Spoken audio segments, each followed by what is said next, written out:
Okay, Persev 444 says the UK went from the world's #1 hegemon to a failed state. How will the US follow? Well, the UK isn't quite a failed state, right? Pakistan is a failed state. Somalia, to some extent, is a failed state. The UK isn't a failed state.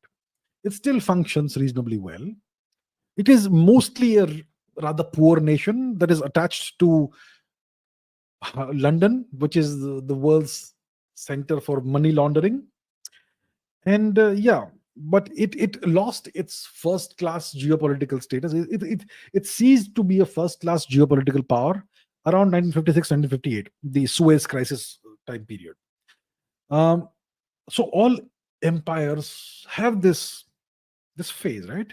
They are born, they rise, they ascend, they reach their pinnacle, and then they decline and they fall, and they eventually disappear.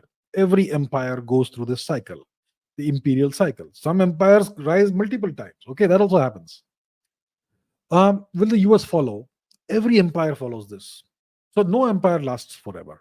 Generally, a good empire, a powerful empire, generally lasts about 300 years, maybe 400 years, at most 500 years. The Maurya Empire, what, 300 years, roughly 250, 300 years. The Roman Empire, 500 years at most. At the peak of its power, it was about 200, 300 years. And many other empires. The Mongol Empire, not even 200 years.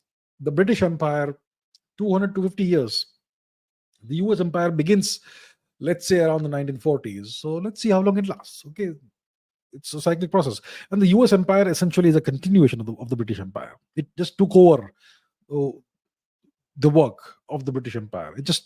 The British Empire handed the baton to the Americans. So it's a continuation of the same entity essentially, which would give it a significantly longer time period. But let's see how long it lasts.